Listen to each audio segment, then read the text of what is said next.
Use చేసే electrical items ఏవైతే ఉన్నాయో ఆ ఎలక్ట్రికల్ ఐటమ్స్ అన్నిటి మీద మనం 28% ట్యాక్స్ పే చేస్తున్నాం.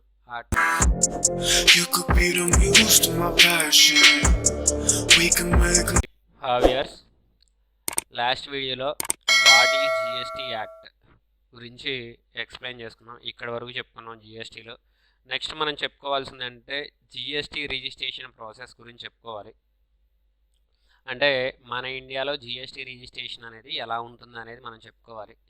మన ఇండియాలో బిజినెస్ చేసే ప్రతి కంపెనీ వాళ్ళు లేదా ప్రతి ఫర్మ్ వాళ్ళు వాళ్ళ కంపెనీ టర్న్ ఓవర్స్ అనేవి నార్త్ ఈస్ట్ ఇండియన్స్ అయితే వాళ్ళ కంపెనీ టర్న్ ఓవర్ 20 lakhs ఉండాలి, 20 lakhs ఎబోవ్ ఉండాలి. Remaining rest of India 40 lakhs above ఉండాలి company turnover. 20 lakhs above, 40 lakhs above for ఇయర్కి.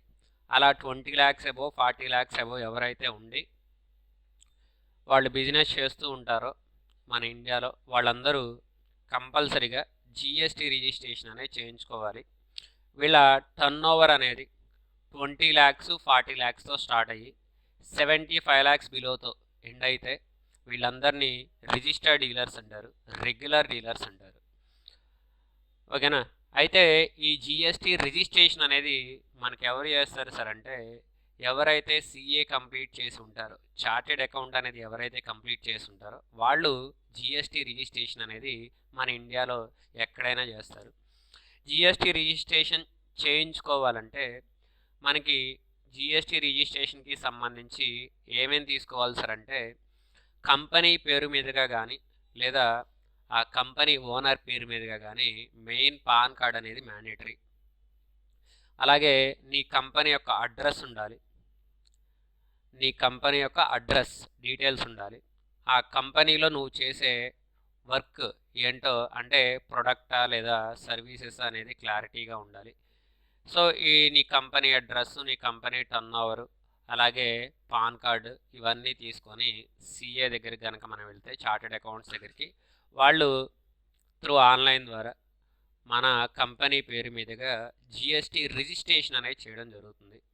అలా జిఎస్టీ రిజిస్ట్రేషన్ అనేది త్రూ ఆన్లైన్ ద్వారా కనుక చేస్తే ఆ రిజిస్ట్రేషన్ చేసిన 5 నుండి 7 days లోపు లేదా 3 days లోపు కూడా మనం రిజిస్ట్రేషన్ డీటెయిల్స్లో ఇచ్చిన మన మొబైల్ నెంబర్ ఏదైతే ఉంటుందో ఆ మొబైల్ నెంబర్కి ఒక మెసేజ్ అనేది వస్తుంది.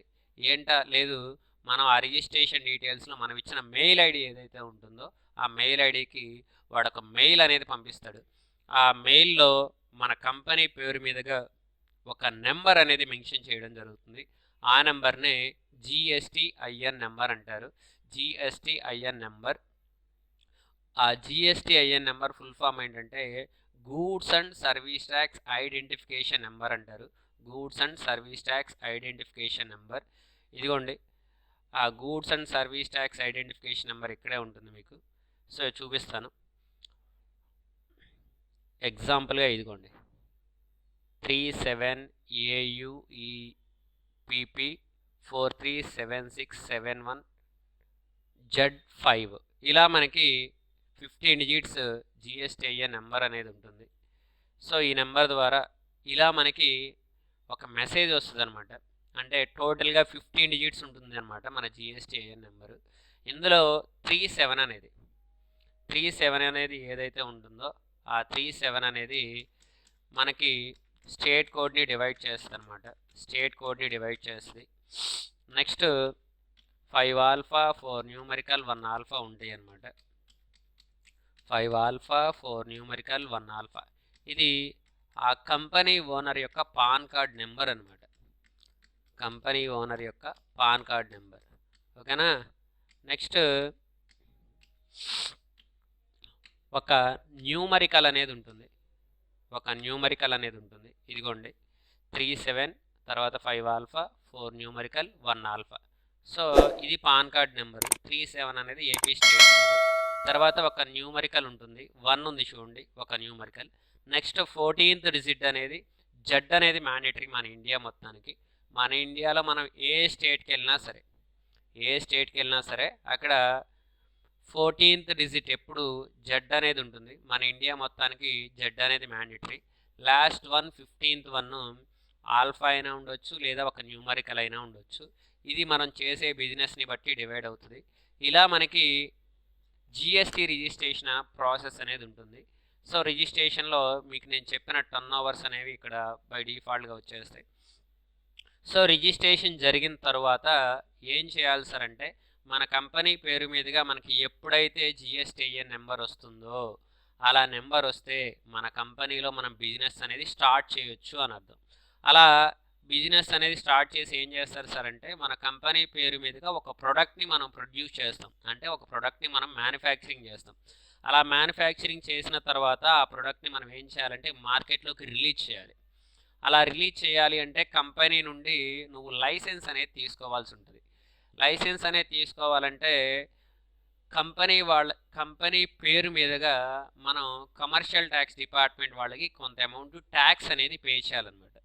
ఎంత పర్సెంట్ ట్యాక్స్ పే చేయాలి సార్ అంటే, అది మన కంపెనీలో మనం ప్రొడ్యూస్ చేసే ప్రోడక్ట్ని బట్టి డిసైడ్ అయి ఉంటుంది. సో వాటిని మన టాలీలో, మన జిఎస్టీలో స్లాబ్స్ అని పిలుస్తారు. GST slabs. ఈ జిఎస్టీ స్లాబ్స్ అనేవి డిఫరెంట్ రేట్స్ ఉంటాయి మనకి. అందులో ఇదిగోండి 0% ఉంటుంది. 0% ఫస్ట్ వన్ అనమాట స్లాబ్ మనకి.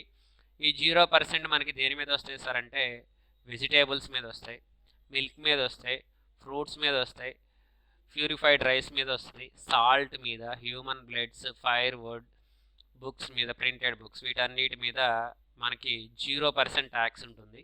సో ఇది మనకి 0%. అలాగే మన ఇంట్లో మనం ప్రిపేర్ చేసుకునే ఫుడ్, రైస్ అవ్వచ్చు, కర్రీ అవ్వచ్చు, పికిల్స్ అవ్వచ్చు, బిర్యానీ, ఏదైనా సరే వాటన్నిటి మీద మనం గవర్నమెంట్కి 0% ట్యాక్స్, అంటే వీటన్నిటి మీద మనకి ఎగ్జంప్షన్ ఇచ్చాడు అనమాట.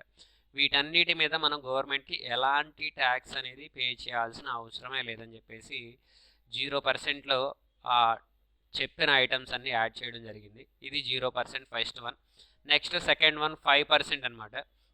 ఈ 5% దేని మీద ఇచ్చారంటే, కాఫీ, టీ, అలాగే sugar, coke, pizza, coal, LPG, water heater, boats, ఇవి కాకుండా రైస్, దాల్, ఎగ్, అలాగే బ్రెడ్స్, వీటన్నిటి మీద కూడా మనం గవర్నమెంట్కి 5% ట్యాక్స్ అనేది పే చేయాల్సింది. ఓకేనా. నెక్స్ట్ వచ్చేసి మనకి 12% ఉంటుంది. 12% వచ్చేసి మొత్తం ఆటోమేటిక్గా మీకు అక్కడ లిస్ట్ ఇచ్చేసాం. గ్రీ, butter, dry fruits, fish, juice, బ్రేవ్, biogas, tractors, electronic vehicles, bicycles, LED lights, sports goods, art works, ఇవి కాకుండా అదర్వైజ్ ఇంకా చాలా ఐటమ్స్ ఉంటాయి. ఇవి 12%. Next 18% gems, jewelleries, jellies, material, water, soap, ఫోర్ప్లెంట్ పౌడర్, ప్లాస్టిక్ ప్రొడక్ట్స్, వీటన్నిటి మీద 18%. ఇవే కాదు, ఎలక్ట్రికల్ ఐటమ్స్ వైజ్గా వచ్చేసరికి 20 ఇంచెస్ ఎల్ఈడి మానిటర్స్, సిపియూస్, అలాగే కెమెరాస్, వీడియో రికార్డర్స్, వీటన్నిటి మీద మనం 18% ట్యాక్స్ పే చేసినాం. నెక్స్ట్ వన్ వచ్చేసి 28%. Chocolate, instant coffee, pan masala, sugar, patients, fillings, perfumes, beauty products, skin care products, టూత్పేస్ట్లు, టూత్ పౌడర్స్, డిఫరెంట్. అసలు ఇవన్నీ కాకుండా ఇంకా సింపుల్గా చెప్పాలంటే, మన ఇంట్లో ఎవ్రీడే మనం యూజ్ చేసే ఎలక్ట్రికల్ ఐటమ్స్ ఏవైతే ఉన్నాయో ఆ ఎలక్ట్రికల్ ఐటమ్స్ అన్నిటి మీద మనం 28% ట్యాక్స్ పే చేస్తున్నాం.